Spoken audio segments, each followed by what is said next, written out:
감사합니다. 기도하시겠습니다. 살아계신 하나님 감사합니다. 항상 우리가 주님의 은혜 때문에 살고 있음을 감사 찬양 고백하는 저희 모두가 되게 하여 주시옵소서. 오늘도 주의 말씀을 사모합니다. 사모하는 자의 영혼을 만족해 하시는 하나님께서 친히 말씀으로 우리 가운데 임하여 주시옵소서. 말씀의 꼴, 말씀의 생명을 통해 우리의 심령이 하나님이 원하시는 믿음의 분량으로 자라가는데 도움을 얻고 힘을 얻고 유익함을 얻는 영적으로 살아나는 이 시간이 될 수 있도록 하나님께서 친히 말씀의 기름을 부어 주시옵소서. 함께 주실 줄로 믿사오며 예수님의 이름으로 기도드리옵나이다. 아멘.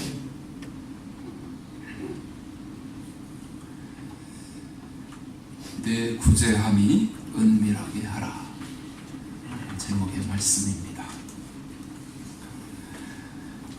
요즘 사회에서는 사람들에게 대접을 받기 위해서는 세 가지 척을 잘해야 한다고 이야기합니다.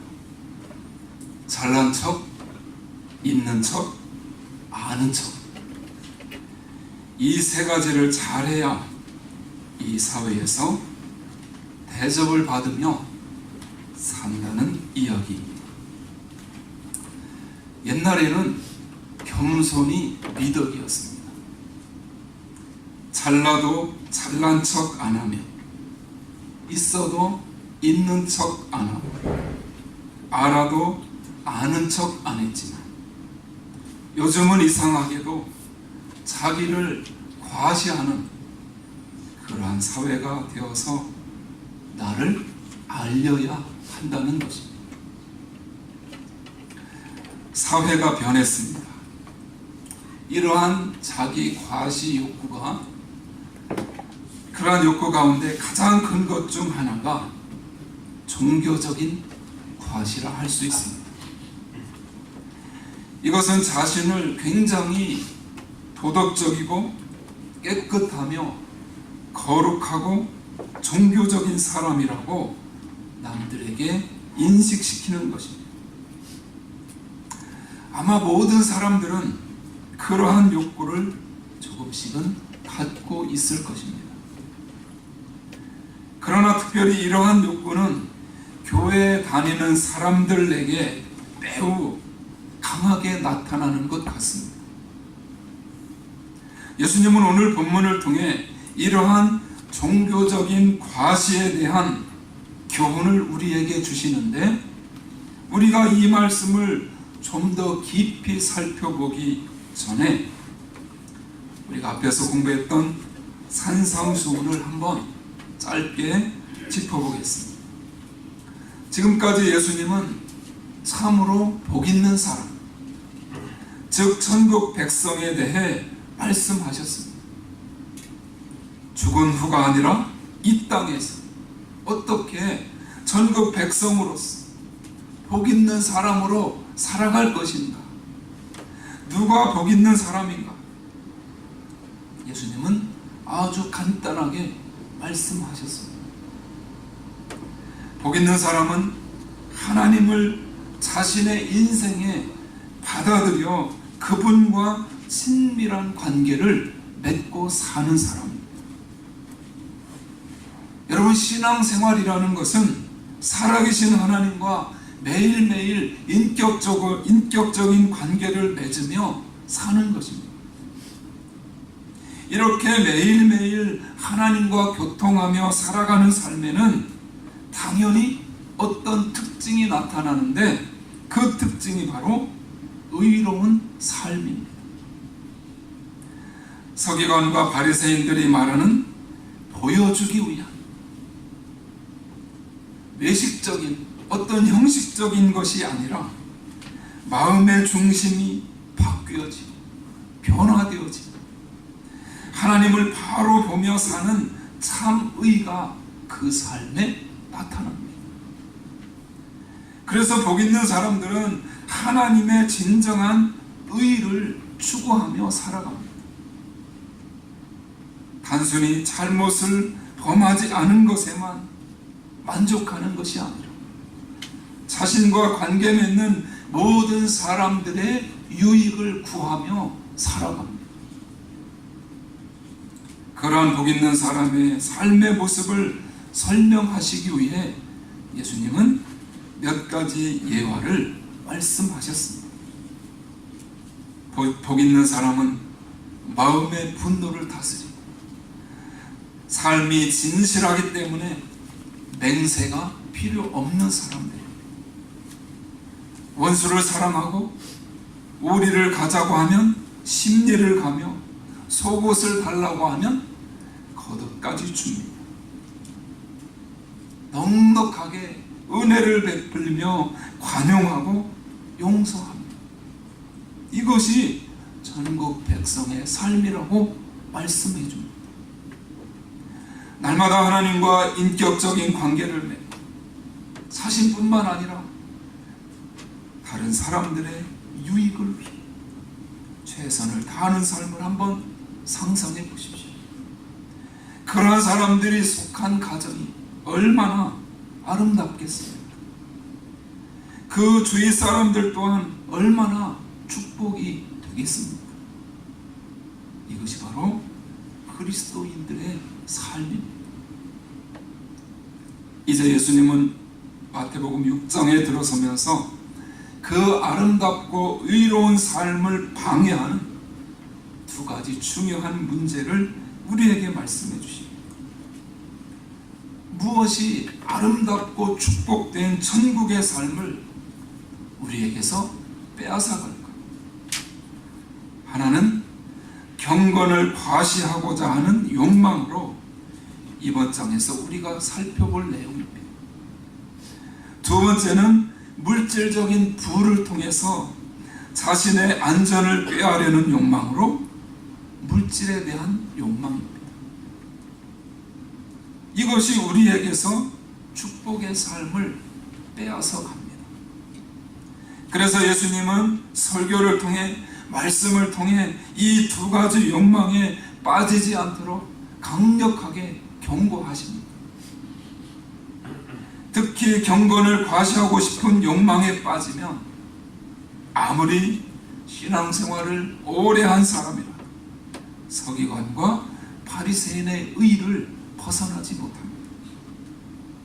그래서 예수님은 우리가 경건을 과시하는 그런 유혹에 빠지지 않도록 한 가지 원리를 제시해 주십니다. 그 원리가 오늘 본문 1절에 기록되어 있습니다. 1절 말씀 같이 읽겠습니다. 사람에게 보이려고 그들 앞에서 너의 의를 행치 않도록 주의하라. 그렇지 아니하면 하늘에 계신 너희 아버지께 상을 얻지 못하느니라. 예수님이 1절에서 원리를 설명하신 후 여러 가지 예를 들어주십니다. 그 예가 바로 구제와 기도와 금식에 대한 예입니다. 오늘은 특별히 이 구제를 통한 종교적인 과시에 대해서 살펴보려고 합니다. 유대인에게 전해지는 구제에 관한 아주 유명한 속담이 있습니다. 어떤 사람에게 구제하여 수치를 얻게 하는 것보다 차라리 아무것도 주지 않는 것이 더 낫다. 쉽게 말하면 우리의 구제가 대중에게 보이기 위한 것이라면 그러한 구제는 소용이 없을 뿐만 아니라 도움이 필요한 사람에게 오히려 상처를 줄 수 있다는 것입니다. 구제하는 일, 도와주는 일도 우리가 기도하면서 신중하게 잘 감당해야 된다는 것이죠. 예를 들어 여러분이 지금 당장 돈이 너무 급한데 어떤 집사님이 1,000불을 주었다고 가정해 보십시오. 얼마나 감사합니까? 그런데 주일날 아침에 교회에 가보니 이게 웬일인가요? 모든 성도들이 자신의 사정과 그 집사님이 도움을 준 것까지 다 알고 있는 것입니다. 만약 이런 상황이라면 도움을 준 집사의 행동이 올바른 구제라고 볼 수 있을까요? 아마 여러분은 그 돈을 당장에 돌려주고 싶을 것입니다. 바리새인들은 이 말씀을 전혀 실천하지 않았습니다. 오히려 누군가를 구제하고 난 이후에는 자신들의 선한 행위를 알리느라고 정신이 없었습니다. 예수님은 이러한 행위를 2절에 보니까 나팔을 분다고 그렇게 표현하셨습니다. 2절 말씀부터 4절 말씀까지 한번 같이 뜻을 잘 생각하시면서 읽겠습니다. 그러므로 구제할 때 예식하는 자가 사람에게 영광을 얻으려고 회당과 거리에서 하는 것 같이 너희 앞에 나팔을 불지 말라. 진실로 너희에게 이르노니 저희는 자기 상을 이미 받았느니라. 너는 구제할 때에 오른손에 하는 것을 왼손이 모르게 하여 내 구제함이 은밀하게 하라. 은밀한 중에 보시는 너의 아버지가 갚으시리라. 이 말씀의 뜻이 무엇일까요? 예수님은 우리의 선행을 철저하게 감추어야 한다고 말씀하시는 것이 아닙니다. 그것은 예수님이 하신 말씀의 요점이 아닙니다. 과거 어떤 그리스도인들은 이 말씀의 뜻을 잘못 오해해서 자신의 선행을 감추기 위해 지나치게 애를 썼습니다. 심지어 선행이 알려질까봐 선행하던 것을 중단한 경우도 있습니다. 이 말씀에서 문제가 되는 것은 의도와 목적입니다. 내가 열심히 선행을 하고 사람들의 눈에 띄고 알려지는 것은 문제가 되지 않습니다. 문제가 되는 것은 사람에게 보이기 위해 일부러 자신의 선행을 알리는 것입니다. 선행의 이유와 목적이 단지 자신을 홍보하기 위한 것이 문제라고 하는 사실입니다. 예수님은 일찍이 우리의 신분을 이야기하시며 마태복음 5장 14절로 16절에서 우리가 이미 본 말씀인데요. 한 장 뒤로 넘기셔서 마태복음 5장 14절부터 16절까지 같이 한번 읽겠습니다. 너희는 세상의 빛이라. 사람이 있는 동네가 숨기우지 못할 것이요 사람이 등불을 켜서 말 아래 두지 아니하고 등경 위에 두나니 이러므로 집안 모든 사람에게 비치느니라. 이같이 너희 빛을 사람 앞에 비추게 하여 저희로 너희 착한 행실을 보고 하늘에 계신 너희 아버지께 영광을 돌리게 하라. 오늘 본문하고 방금 읽은 말씀 공통점이 무엇인가요? 사람에게 보이기 위한 것이 아니라 하나님의 영광을 위해 해야 된다는 것을 강조하고 있는 말씀이죠. 여러분, 우리는 선하게 살아야 합니다. 내가 열심히 선행을 실천할 때 그 선행이 빛이 된다는 것이죠. 그래서 사람들의 눈에 띄는 것은 전혀 문제가 되지 않습니다. 하나님이 싫어하시는 바가 아닙니다. 문제는 선행을 해놓고 아무도 내가 선행한 그 사실을 알아주지 않으면 어떻게 하나?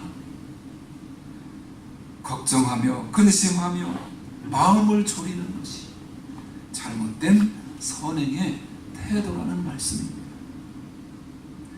구제의 몇 가지 유형을 살펴보면 어떤 사람은 죄의식 때문에 구제를 실천합니다. 과거에 하나님께 지은 죄 때문에 내가 이렇게 열심히 남을 돕는 일을 하면 하나님이 내 죄를 용서해 주시겠지 하는 생각에서 합니다. 그런 동기로 선한 일을 하는 사람이 분명히 있습니다. 어떤 사람은 우월감 때문에 남을 돕습니다. 과거에 늘 도움만 받다가 어느 날 돈이 생긴 사람들, 그들은 종종 우쭐한 마음으로 남을 돕습니다. 중요한 것은 구제의 행위가 아닌 동기. 이러한 동기는 우리가 그 선행을 통해 바라고 기대하는 것을 살펴보면 금방 드러납니다. 진정으로 다른 사람을 돕기 위함인지, 아니면 그 외에 다른 이유가 조금이라도 있는가를 생각해 보아야 합니다. 그래서 예수님은 구제하면서 나팔을 부는 바리새인들에 대해 이렇게 말씀하십니다. 사람에게 보이려고 그들 앞에서 너희 의를 행치 않도록 주의하라. 그러므로 구제할 때 외식하는 자가 사람에게 영광을 얻으려고 회당과 거리에 사는 것 같이 너희 앞에 나팔을 불지 말라. 예수님은 사람들에게 보이기 위해 종교적인 경건을 행하는 자들을 외식하는 자라고 불렀습니다. 이 단어는 예수님이 신약에서 자주 사용하신 단어입니다. 신약에서만 17번 사용하셨는데, 이 외식하는 자라는 단어를 헬라어 원어로 살펴보니까 예수님 시대에 살았던 사람들은 이 단어를 연극 배우라는 의미로 사용했습니다. 배우가 어떤 사람인지 잘 아시죠? 자기 원래의 모습과는 전혀 상관없는 극중의 인물에 몰입해 마치 그 사람인 것처럼 연기를 하는 사람입니다. 제가 들어보니까 이 악역하는 사람들이 참 고생이 많다고 합니다. 어떤 악역만 전문으로 하던 분이 한 번은 마켓에 갔는데 어느 할머니가 이 나쁜 놈아 하면서 소리를 지르면 옆에 있던 라면 봉지를 막 집어던지더라는 것이죠. 할머니는 아마 드라마를 너무 열심히 본 것 같습니다. 누군가를 돕고 나서 혹은 헌금을 하고 나서 자신의 행동을 은근히 알리고 자랑하는 것은 하나님 앞에서 무엇을 하는 것과 같다는 말입니까? 연극을 하는 것과 같다는 것입니다. 하나님은 분명히 우리의 마음의 동기를 아십니다. 사람들 보기에는 열심히 남을 돕고 무언가 열심히 헌신하는 것 같아 보일지라도 하나님은 진짜 마음의 동기를 아십니다. 내가 지금 내 앞에서 연기를 하는 제대로 하고 있구나. 여러분, 우리가 하나님 앞에 드리는 가장 중요한 예배와 헌금이 얼마든지 연극처럼 보일 수도 있다고 하는 이 말씀, 참으로 무서운 말씀 아닙니까? 예수님은 잘못된 동기 앞에도 다른 사람들을 구제하는 자들에 대해 이렇게 말씀하시죠. 2절 하반절에 보니까 진실로 너희에게 이르노니 저희는 자기 상을 이미 받았느니라. 고고학자들이 예수님 당시의 헬라 문화를 연구하다가 영수증 하나를 발견했는데 그 영수증에 이렇게 써 있었다고 합니다. 자기 상을 이미 받았다. 지불이 완료되었다는 뜻입니다. 그들은 자기가 원하는 것을 얻은 것입니다. 사람들은 자기가 원하는 대로, 그들이 원하는 대로 그들을 알아주었습니다. 그 순간 자아는 부풀어 그의 영혼은 작아집니다. 만일 우리가 다른 사람들에게 잘 보이기 위해 구제를 하고 사람의 칭찬을 바란다면 이미 우리는 자기 상을 받은 것입니다. 남을 돕고 나서 사람들에게 칭찬받기를 원하십니까? 만일 그렇다면 얼마든지 칭찬받을 수 있습니다. 그러나 기억하십시오. 우리가 후에 하나님 앞에 받을 것은 아무것도 없다는 것을, 지불이 이미 완료되었기 때문입니다. 만일 우리가 하나님께 상을 받고 인정받기를 원한다면 오른손이 하는 일을 왼손이 모르게 구제해야 합니다. 하나님의 말씀. 그러면 은밀한 가운데서 보시는 하나님이, 우리의 동기를 아시는 하나님, 우리에게 상을 주실 것입니다. 천국에서뿐만 아니라 이 땅에서도 사람이 주는 상과는 비교도 할 수 없는 상을 우리에게 주실 줄로 믿습니다. 유명한 기독교 사상가이자 지도자였던 오스 기니스라는 사람이 있습니다. 오스 기니스는 옛날 청교도들의 삶을 연구한 뒤에 그들의 삶을 한 문장으로 표현했습니다. 뭐라고 한지 아십니까? 한 사람의 청중 앞에서만 살았던 사람들. 한 사람의 청중 앞에서만 살았던 사람들. 그 한 사람의 청중이 누구일까요? 바로 하늘에 계신 아버지 하나님이십니다. 코란데오, 즉 하나님 앞에서 살았던 사람들. 하나님이 그 청교도들이 세운 나라, 이 미국을 축복하신 이유가 바로 여기에 있습니다. 그러나 청교도 정신이 사라져가고 있는 오늘날의 미국, 많은 어려움을 겪고 있습니다. 하나님은 우리가 하는 모든 일을 지금도 지켜보고 계심을 우리는 깨달아야 합니다. 사도 바울은 우리에게 이렇게 권면합니다. 성경 한번 한가운데 찾아보실까요? 골로새서 3장 23절. 신약성경 328면입니다. 328페이지. 오늘 본문 표시해 보시고요. 3장 23절. 골로새서 3장 23절 말씀 같이 읽겠습니다. 무슨 일을 하든지 마음을 다하여 주께 하듯 하고 사람에게 하듯 하지 말라. 무슨 일을 하든지 마음을 다하여 주께 하듯 하고 사람에게 하듯 하지 말라. 사도 바울은 무엇 때문에 무슨 일을 하든지 다 주께 하듯 해야 한다고 했을까요? 그 이유가 바로 다음 절 24절에 나옵니다. 골로새서 3장 24절 찍습니다. 이는 유업의 상을 주께 받을 줄 알니 너희는 주 그리스도를 섬기느니라. 우리의 상은 주님께로부터 옵니다. 예수님은 이 말씀을 오늘 본문 4절 끝에서 이렇게 표현하시죠. 은밀한 중에 보시는 너희 아버지가 갚으시리라.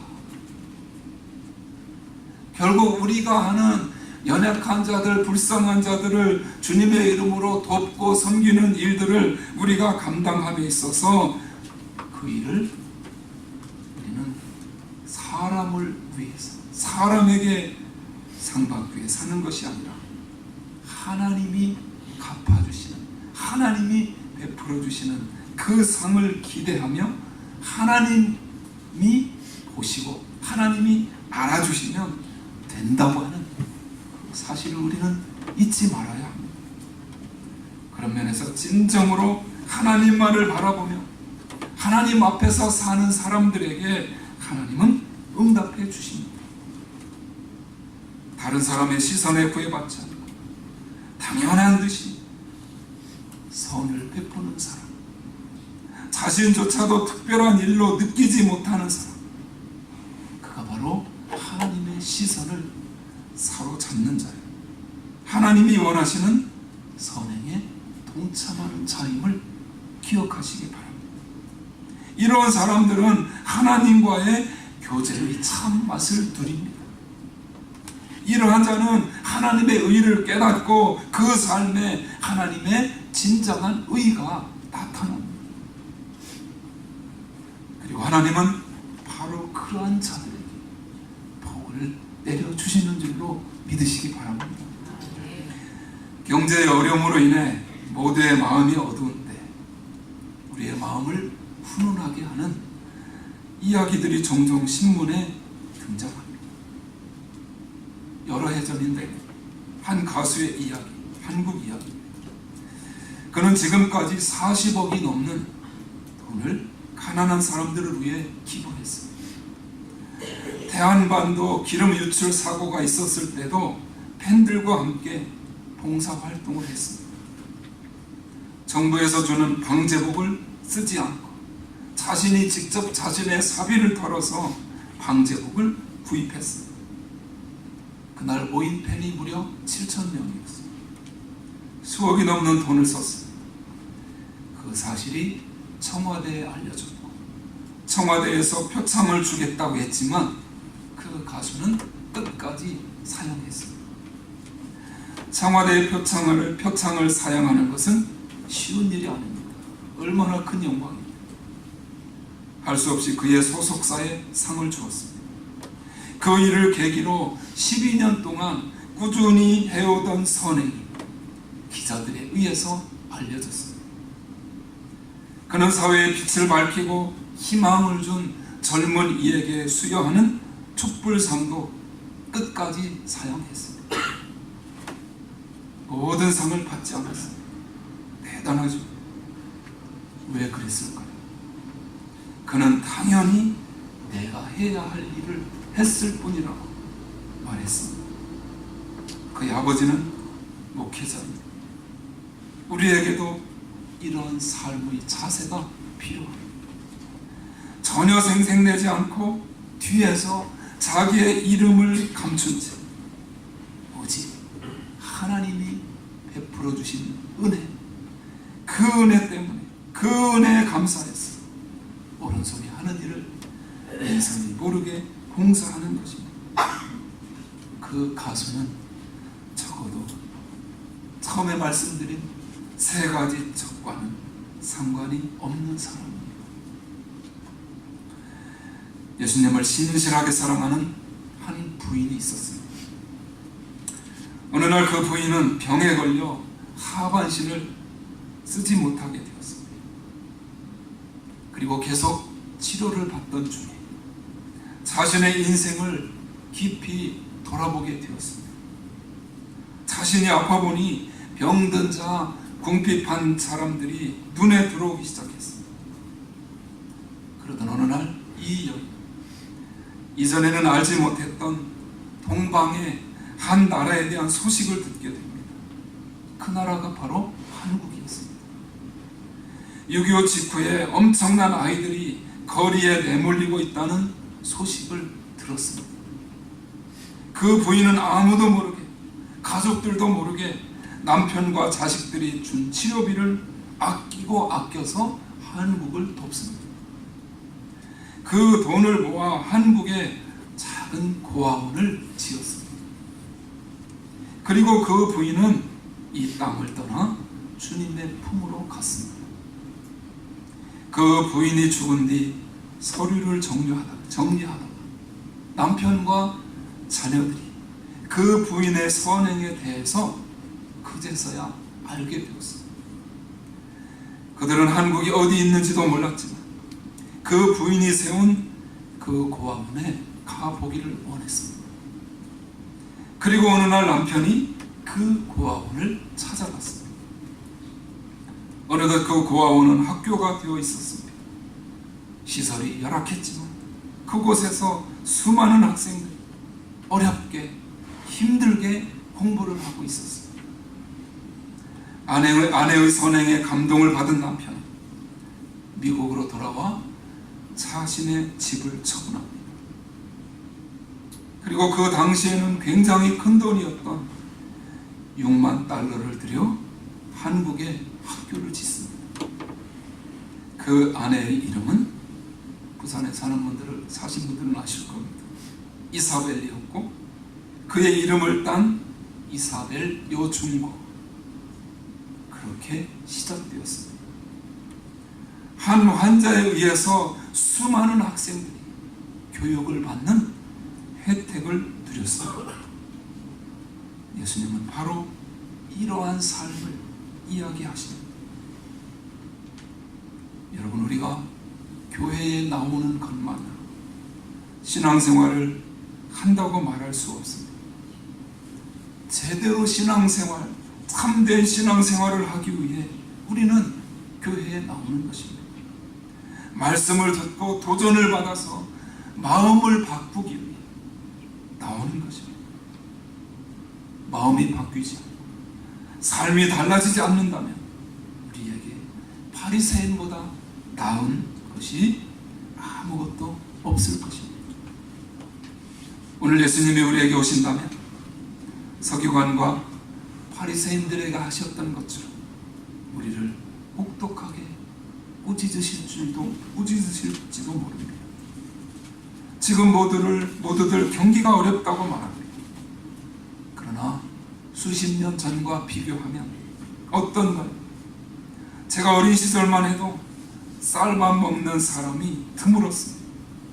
게다가 도시락에 어느 날 친구 한 명이 계란 후라이를 얹어서 싸우면 친구들이 엄청 부러워했습니다. 그러나 그 당시 사람들은 행복했어요. 교회가 꽉꽉 찼습니다. 하나님께 감사하며 사는 사람들이 많았습니다. 그런데 그때보다 훨씬 풍족한 지금 경기가 조금 어려워졌다고 불평하고 원망합니다. 어쩌면 하나님의 축복으로부터 점점 멀어져가고 있는 건지도 모릅니다.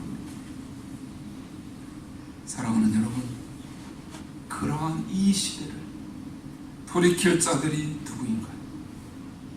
아무리 가난하다 할지라도 남을 돕지 못할 만큼 가난한 사람은 거의 없습니다.